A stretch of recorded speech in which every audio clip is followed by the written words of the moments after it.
Muy buenos días a todos. ¿Se escucha, no? Agradecido en primer lugar con Caínco, la persona de Jean-Pierre y también de Pablo, por la invitación que me cursaron. Están muy bien informados, ustedes ya me ponen en un problema, me restringe mucho como futura autoridad, un poco todo lo que pueda decir, pero bueno, creo que quiero y vamos a tener algunas cosas útiles para mencionarles a ustedes. Decía Pablo y Miguel, nadie sabe lo que pasa en el futuro, nadie va a saber lo que pasa en el futuro. Y Pablo ayer mencionaba de que básicamente la gente le pedía cuánto va a estar el tipo de cambio en el 2030. Y él nos animaba a hacer pronósticos respecto a eso. Pero yo le quisiera decir a Pablo, animate Pablo a hacer esos pronósticos, porque esa es la función de un economista. En realidad un economista tiene básicamente dos funciones. La mitad del tiempo se pasa haciendo proyecciones para la gente. Y la otra mitad del tiempo se pasa explicando por qué esas proyecciones estaban totalmente erradas a la gente. Así que Pablo, no nos dejes sin trabajo, metele nomás y la otra mitad del tiempo explica por qué nos dio errado. Bueno, yo encantado de volver acá a Santa Cruz. Estuve entre el 2011 y 2013 como representante del Fondo Monetario Internacional para Brasil. Está basado en Brasilia y para Bolivia, así que algo conozco de la economía boliviana. Y si bien, si ustedes acuerdan lo que es el gráfico de reservas internacionales de Pablo, que comienza a caer exactamente a partir de 2013, no es porque Carlos Fernández dejó de ser representante residente, sino simplemente porque se veían venir. O sea, hay cosas, como dijo Pablo, se veían venir, y no me sorprende realmente la situación actual que tiene la economía boliviana, porque no cambió mucho en ese tiempo. Básicamente profundizaron algunos de los problemas que tenían ya en la época 2013, o sea, 10 años atrás. Esta situación actual no es muy diferente a la que uno hubiese esperado si seguían las políticas. Sí, les tengo que felicitar a ustedes que son del sector privado. Realmente, a pesar de todas las adversidades, sí yo veo cambios en favorable en lo que es Santa Cruz. Entre 2013 y ahora 2023, 10 años después, realmente veo que a pesar de todos los problemas que tienen, esta parte por lo menos de Bolivia que estoy viniendo es una economía todavía que tiene su productividad inmensa. Lógicamente puede ser mejor si es que se arreglaran algunas cosas, pero me quito el sombrero viendo lo que es Santa Cruz ahora 10 años después que estoy volviendo. Vayamos al caso de Paraguay porque no les quiero cansar. No es la última versión, pero bueno, siempre yo le digo a mis alumnos, esperen lo inesperado, porque uno siempre tiene algún tipo de problema. Esta no es la última versión, pero vamos a decir. Esta primera parte en realidad yo lo había llamado no tiempo pasado fue mejor. ¿Por qué eso? Porque la historia de Paraguay, es cierto, tenemos muchas cuestiones que son sostenibles a lo largo de mucho tiempo, pero tuvimos también nuestros problemas. Y nuestros problemas básicamente empezaron a comienzos del año 2000. Nosotros, si uno ve lo que era a finales de los años 90, nosotros habíamos empezado la democracia en el 89, pero persistía todavía mucha inestabilidad política por la cuestión militar. Teníamos una regulación pero muy débil del sistema financiero que llegó a ocasionar unas crisis financieras que costaron relativamente poco, pero fueron 50% del PIB, nos costaron las crisis financieras. Y existía en general una falta de credibilidad en las políticas macroeconómicas. Entonces, no es que Paraguay siempre fue así, como estamos ahora. Tuvimos nuestros problemas, pero tuvimos la virtud de reconocer los problemas y, digamos, en una especie de pacto social entre todos, nos dimos cuenta que así como estábamos a finales de los 90, no íbamos a ningún lado y empezamos a hacer bien las cosas.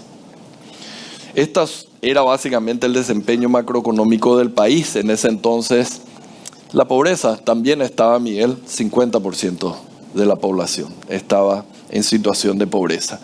Y vean cualquiera de los números Y después me voy a referir a algo que ya me di cuenta, así como hace 10 años acá, muy importante, el tipo de cambio. Y les voy a contar después una anécdota. Una depreciación del 52% que habíamos tenido. O sea, básicamente cualquier número macroeconómico que veamos no era muy diferente a lo que podría ser la Argentina en alguna de sus tantas crisis. Y si uno miraba los titulares de los periódicos, básicamente estos eran los titulares. No era Paraguay el país que más crece en la región, no era Paraguay emitió un bono a 30 años de plazo, no era Paraguay la estrella que atrae inversiones como era actualmente, era básicamente esta la situación. Pero lo importante es uno, como siempre digo, reconocer que uno está enfermo, ir al médico y empezar el tratamiento. Lógicamente podemos hablar, dependiendo de las condiciones de cada uno de los países, cuál es el tratamiento, la política de López Murphy de cortar los salarios 10%, o en lugar de hacer una revolución, hacer una evolución. Yo soy muy partidario de hacer evoluciones, no revoluciones en términos de política económica, porque debemos ser pragmáticos. Acá hay gente por detrás y no nos sirve de nada tener el mejor plan económico, pero que sea absolutamente inaceptable desde el punto de vista social. A mí me parece mucho más importante llegar a concretar como hacedor de política un plan bueno, porque a veces lo perfecto es enemigo de lo bueno. Tenemos que tener en cuenta eso. Y a partir de ahí, bueno, fue un programa con el fondo. Ustedes pueden ver la cantidad de, básicamente, medidas que estuvimos tomando a lo largo del tiempo. Incluían reformas en lo legal, reformas en el Banco Central, mejor manejo, digamos, de la política fiscal, principalmente aprovechar lo que era el viento de cola que se tuvo a partir del año 2003 en todos los países de la región, incluyendo Bolivia. Y de hecho, nosotros tuvimos superávit muy importantes hasta recientemente en términos fiscales. Pero básicamente fue un programa inicialmente respaldado por el Fondo Monetario Internacional, pero después ya fuimos nosotros mismos los que estuvimos manejando la parte macroeconómica, pero este era el principio. Yo siempre digo de que una economía se construye, es como una mesa que se construye y tiene 4 patas: la política monetaria, la fiscal, la financiera y la cambiaria. Si alguna de esas patas no funciona, todo lo que construís encima de esa mesa se te va a caer. Esto estaba más adelante, pero voy a hablar después. Entonces, para nosotros es importante siempre mantener permanentemente esta resiliencia que hemos demostrado a lo largo del tiempo. Pero las condiciones nunca son de las más favorables en el exterior. Siempre tenemos choques externos, siempre vamos a sufrir algún evento. Llámese caída de precios de commodity, en el caso de Paraguay, llámese sequías o llámese inundaciones, llámese una crisis en alguno de los países vecinos, que puede ser Argentina o puede ser Brasil. O sea, un país permanentemente está sujeto a choques. Y lógicamente lo importante es, bueno, cuando tenés un choque, sí podés corregir algunas cosas, pero no cambies de rumbo radicalmente. O sea, si vos sos consciente de que la cuestión macroeconómica es fundamental, no desarregles la macro bajo el justificativo que sufriste alguno de estos choques que tuvimos recientemente. Nosotros, lógicamente, no podemos dejar de reconocer que nos vimos afectados por todos estos choques externos, principalmente lo que es la pandemia. Ustedes pueden ver ahí qué pasó. Básicamente, el desempeño de la economía cae, la inflación se dispara por los recientes eventos que tuvimos, principalmente con el petróleo, con el precio de otros commodities derivado de lo que fue la guerra rusa-Ucrania. Tuvimos un déficit fiscal mayor al que teníamos hasta recientemente y algún tipo de problema en la balanza de pagos. Ahora, eso no implica de que perdamos el rumbo o perdamos el norte. Sabemos de que existen estos eventos, pero lógicamente con 2 cuestiones. Uno, todo el espacio que construimos anteriormente nos sirvió para hacer frente a todos estos choques que tuvimos. Y segundo, no porque tuvimos el choque vamos a empezar a cambiar el ritmo. De nuevo, es la persistencia. Esto, señores, es una carrera de 42 kilómetros, no es 100 metros. El desarrollo de los países demora mucho tiempo. Y el país, manteniendo lógicamente sus políticas prudentes, ahora ya se está recuperando. Vamos a tener este año un crecimiento, probablemente va a estar entre 4,5% y 5%, y vamos a tener una inflación nuevamente del 4%. Entonces, es cuestión de pasar que toda vez que llovió paró, y nosotros tenemos que ser persistentes en las políticas, no podemos estar cambiando de nuevo rumbo. Y nos preguntan una de las cuestiones que creo que diferencia a Paraguay con respecto a otros países. Es cierto, Paraguay es un país conservador y por lo general elige un gobierno, digamos, políticamente de derecha. Pero llegamos a tener un político de izquierda. Llegamos a tener a Fernando Lugo. Pero no por eso la conducción de la política macroeconómica cambió. Y eso yo creo que le dio mucha credibilidad a todo lo que es el esquema de políticas macroeconómicas en Paraguay. No importa el signo. Por supuesto que hay variedades, pero el signo de la responsabilidad fiscal, el signo de la responsabilidad monetaria no cambió a pesar de ser un gobierno de izquierda. Y gracias a eso, durante los choques que tuvimos, pudimos hacer uso de los espacios que teníamos, sea lo monetario, sea lo fiscal. Cierto, tuvimos déficit fiscal de 6%, pero empezamos a corregir a partir del año 2021 y estamos teniendo convergencia a un déficit máximo de 1,5% del PIB. Tuvimos, digamos, la posibilidad de reducir las tasas de interés de la política monetaria, de tal manera a dar un poquito de estímulo monetario a la economía que se estaba cayendo en el 2020, pero inmediatamente cuando la economía se recupera, cuando la prioridad pasa a ser nuevamente la inflación, el Banco Central no ha dudado en empezar a ajustar sus tasas de interés y lo ha mantenido hasta ahora.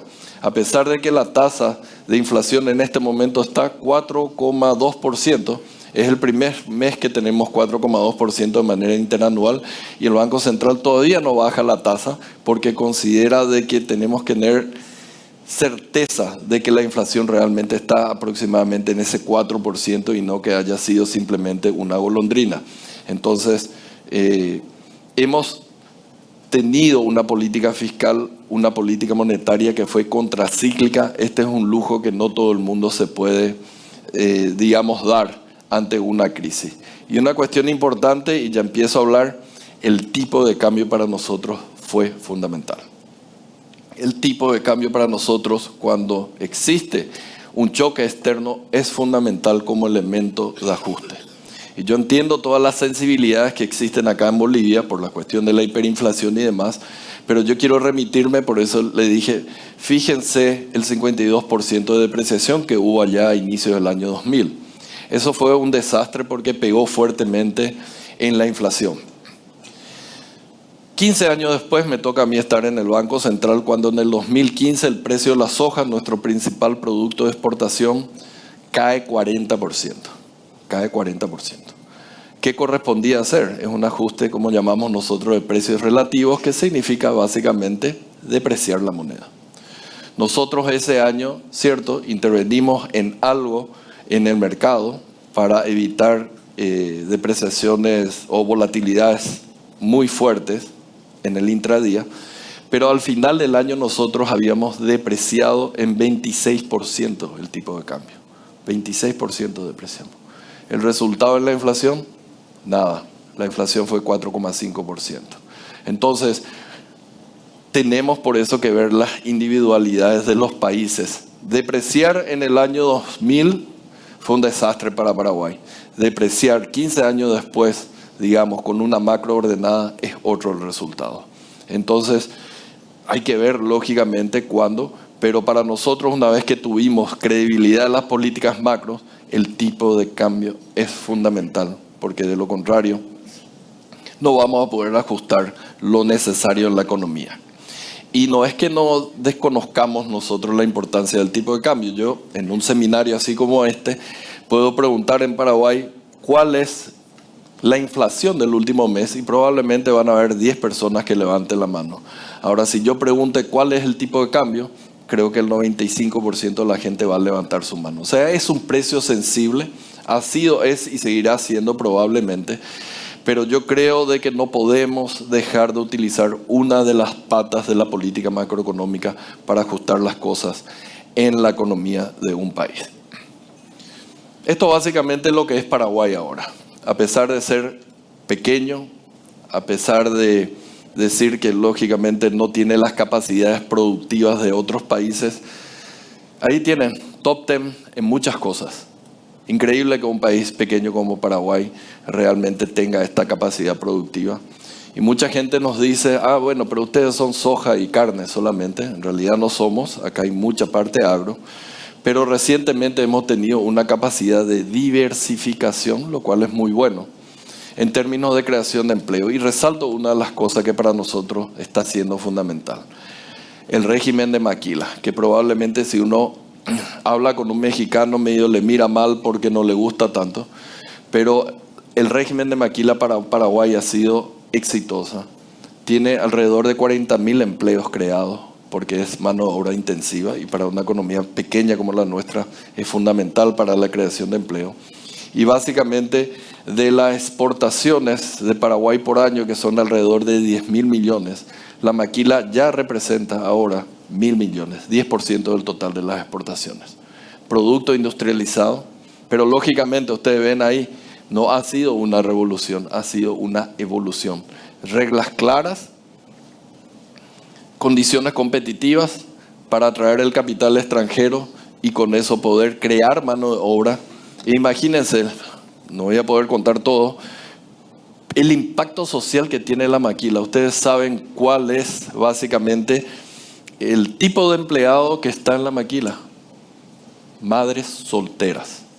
Madres solteras. Porque las madres solteras son las más responsables. Yo siempre me quito el sombrero frente a todas las madres o mujeres en general, pero mucho más ante la mujer paraguaya. La responsabilidad que tienen ella, de hecho, porque son el único sostén de su familia al ser madre soltera. Entonces es increíble lo contento que está la gente en términos de maquila. Un último, estuvimos ahora en este momento de transición reunido con una firma de autopiezas y ellos nos hablaban de que tenían 20 fábricas alrededor del mundo. Ustedes saben cuál era la más productiva, la de Paraguay. La de Paraguay. Entonces, condiciones están para el sector privado, es cuestión de poner el campo en condiciones para que juegue. Voy a pasar más rápido. Básicamente esto es nuevamente el énfasis de esa mesa que tenemos que tener para que el sector privado empiece a trabajar de manera más tranquila y genere ese empleo que se necesita. Uno mira recientemente y sí, Paraguay ha sido una economía resiliente. No solamente antes de la pandemia, ahí están algunos números antes de la pandemia, sino después de la pandemia se destaca. O sea, uno parte un poco lo que es el comportamiento de Paraguay y realmente sigue teniendo un desempeño muy favorable. Y si no me equivoco, la pospandemia va a seguir mejorando, ¿verdad? Porque tuvimos una seca, entonces el año pasado fue un año muy malo, pero en la medida que recuperemos, yo creo que vamos a seguir entre los de mayor crecimiento, los de menor deuda, los de menor inflación, etcétera, etcétera. No perdimos el rumbo, eso es importante. Acá el éxito de los países no va a ser de la noche al día o del día a la noche. Nosotros tenemos que persistir en el rumbo que tenemos. Lógicamente tenemos que ver que todas las patas funcionen bien, que tengamos niveles de reserva suficientes, digamos que tengamos un sistema financiero sólido, estable, no sujeto a crisis como habíamos tenido nosotros anteriormente. Y todo esto que le cuento, ¿verdad? Lógicamente, ahora que me descubrieron y que voy a ser el próximo ministro de Hacienda, lógicamente no me van a creer, pero no me crean a mí. Vean lo que dice. Primero, las calificadoras de riesgo. Fue el único país que no tuvo un cambio a la baja, ya sea en su perspectiva o en su calificación de riesgo durante la época de la pandemia. O fíjense que me gustó mucho, ¿verdad? Porque la mayor parte de los gráficos mostraban la TAM y después todos las otras rayas por encima de la TAM en términos de spread. Acá tienen un país en el cual el spread de un país está por debajo del promedio. Entonces, son los mercados, son las calificadoras de riesgos los que dicen están haciendo bien las cosas y lo están haciendo durante mucho tiempo ya. Esto probablemente es un orgullo para nosotros. El 5 de octubre de este año cumplimos 80 años con la misma moneda. No mucha gente. No mucha gente se puede dar el lujo. Comparado lógicamente con América Latina, los niveles inflacionarios de Paraguay son muy, pero muy bajos. No tuvimos los episodios de hiperinflación de Bolivia, de Perú, de Argentina, los niveles de inflación de Brasil. Entonces cumplimos 80 años con la misma moneda. Hay algunas cuestiones que están bien desde hace mucho tiempo y esta es una de las cuestiones que está bien. Un banco central que se basa básicamente en la independencia. Y creo que conozco relativamente lo que es el Banco Central acá.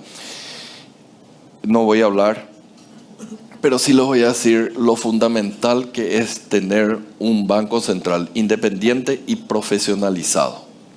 Es fundamental darle un grado de independencia. Y si bien hay numerosos trabajos sobre independencia de Banco Central e inflación, es clara la relación que existe entre mayor independencia y menor inflación. Y dentro de las cuestiones que se refieren a independencia del Banco Central, déjenme mencionarle algo que es fundamental: la gobernanza del directorio. Y en el caso de Paraguay, les voy a decir, cierto, el presidente de la República nombra al presidente del Banco Central cuando inicia su periodo, pero como son 5, los otros 4 se van nombrando uno por año, de tal manera que no existe, digamos, una dominancia inmediata del Poder Ejecutivo en el Banco Central. Se va cambiando uno por año y eso da mucha, digamos, continuidad a las políticas que tiene el Banco Central. Pero de todas maneras, hay un libro que lanzamos cuando cumplimos 70 años, ¿verdad? Me tocó a mí lanzar ese libro y decía 70 años de estabilidad, una conquista de la sociedad. El hecho de que tengamos un banco central los 80 años de una moneda es porque cuando la inflación se te va, no digo luego a 10, cuando la inflación, me acuerdo que me pusieron un titular con una meta de 4, me pusieron inflación por sobre la meta del Banco Central. Terminamos en 4,2. Entonces, prefiero ese tipo de conservadurismo a la laxitud de muchos países en donde toleran niveles de inflaciones más altas. Pero es la sociedad la que le debe demandar al Banco Central esos niveles de inflación bajos.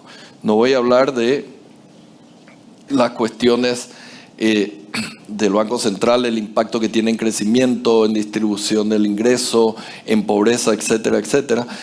Sí quiero mostrarle un poco cómo nosotros estuvimos haciendo algunas reformas en las leyes del Banco Central y si bien es cierto, de jure versus de facto, son cuestiones diferentes. Podemos tener la mejor ley, pero si esa ley no se respeta no sirve de nada. En el caso del Banco Central del Paraguay tenemos un Banco Central que de facto es muy independiente y eso ayuda a que las condiciones sean propicias para tener un mejor control de la inflación. Y recientemente, a partir del 2011, implementamos el esquema de metas de inflación que nos permitió controlar aún mejor una inflación que ya no era elevada en términos regionales, pero no estábamos satisfechos. Y a partir de ahí empezamos a implementar un esquema de metas.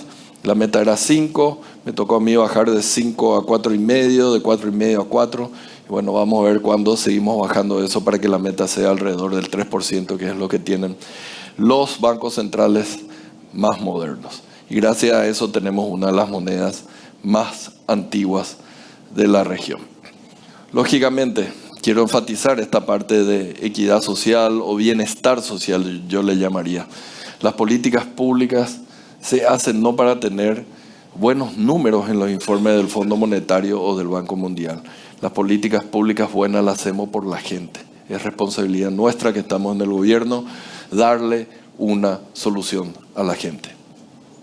Y no va a ser fácil, lógicamente, porque la gente es muy impaciente. Muchas veces te piden, no, la macro no llega a la micro. Eso es típico de Paraguay, la macro no llega a la micro. Pero no sé si por suerte, en forma irónica digo, lo que pasó en la pandemia es un ejemplo como la mala macro llega a una mala micro. La gente entendió la importancia de que cuando las condiciones macro están mal, la gente va a estar mal. Y cuando las condiciones macro están bien, a lo mejor no es suficiente, pero es una condición necesaria para que la gente esté mejor. Y ahí hicimos importantes avances, ya sea en términos de combate a la pobreza. Aquel número que le había mostrado anteriormente de 50%, y eso que no tuvimos avance en los últimos 5 años, principalmente por cuestión de la pandemia, está alrededor del 24%. Es decir, cortamos la pobreza a la mitad, pero cortamos la pobreza a la mitad durante un periodo de 20 años. Tal vez no es la velocidad que queremos, pero la persistencia de la dirección es lo que permite tener estos avances sociales en el tiempo. Y básicamente Paraguay ha subido en este índice de progreso social, ¿verdad? Falta mucho, nos falta, pero no obstante nos mantenemos en el rumbo porque creemos que es la dirección correcta y esto finalmente va a llegar a la gente. Bueno, de acá a futuro, Pablo va a hacer los pronósticos para después explicar dentro de un año por qué erró. Pero lógicamente estamos con muchos desafíos de acá para adelante. Y ustedes me pueden decir, bueno, Paraguay ya terminó, ya tiene todo. No. Esto es una carrera permanente. Y entonces necesitamos, como dicen los americanos, el fine tuning. Siempre hay algo que hacer. Y si bien ya estamos, digamos, básicamente superando los efectos de la pandemia en lo social, en lo económico, nosotros seguimos pensando qué más podemos hacer para permitir tener una economía competitiva que cree empleo y que le beneficie a la gente. Y tenemos muchas cuestiones que tenemos que hacer. Y lógicamente solamente resalto el primero. Seguir apostando por esa estabilidad macroeconómica. Esa es la base de todo. Si no arreglamos esa parte, ¿quién va a venir a invertir? ¿O quién va a querer invertir por 30 años? ¿Quién va a hacer eso? O sea, no es suficiente, pero es realmente necesario apostar en esa estabilidad macroeconómica, en donde yo no me voy a preocupar de que si hoy compro una maquinaria y el dólar está a tanto, el día que tenga que pagar la cuota dentro de 2 años va a estar muchísimo más alto. Es imposible invertir así. Es imposible a la gente tener perspectiva de consumo a futuro si no sabe si va a tener o cuál va a ser la capacidad de compra de ese salario que recibe por causa de la inflación de acá a un año.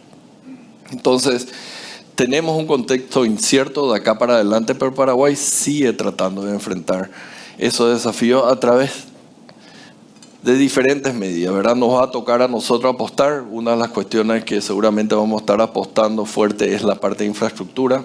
Y acá dejé esto, que a lo mejor está un poco desconectado del resto. ¿Por qué infraestructura? Cuestiones, por lo menos 3% del PIB en inversiones a obras públicas, pero no 100% financiado con endeudamiento. Nosotros hemos llegado a una situación en donde la mitad nomás era financiado por endeudamiento. Y de acá para adelante, dado que se tensionaron las capacidades de endeudamiento de los países luego de la pandemia, vamos a apostar muchísimo en la cuestión de APP. La participación del sector privado en obras de infraestructura es fundamental. Es fundamental. Y como les digo, acá lo puedo decir porque estoy lejos, infraestructura no es la única necesidad. Tampoco podemos hacernos los locos y meter 15% como metió Ecuador en un momento y ahora es un gran problema cómo mantener esa infraestructura que metió. Tenemos que hacer un balance en la parte fiscal con las diferentes necesidades que tenemos, porque lógicamente las necesidades son inmensas y los recursos muy, pero muy limitados. Y no nos olvidamos de las reformas, que nos van a ayudar a tener una economía más sostenible y de hecho van a ayudarnos a nosotros a seguir manteniendo este desempeño económico que finalmente llega a la gente. Llega a la gente, eso quiero enfatizar. Entonces, señores, hay un dicho, un proverbio chino que dice: un viaje de 1000 millas comienza con un primer paso. En términos económicos y sociales, este viaje de 1000 millas o más es el proceso de desarrollo económico y social de los países. Es un viaje largo, dura su tiempo. Pero ese primer paso, en mi visión, ese primer paso es la consistencia y solidez de las políticas macroeconómicas. A partir de ahí podemos alcanzar el objetivo en el largo plazo. Muchísimas gracias.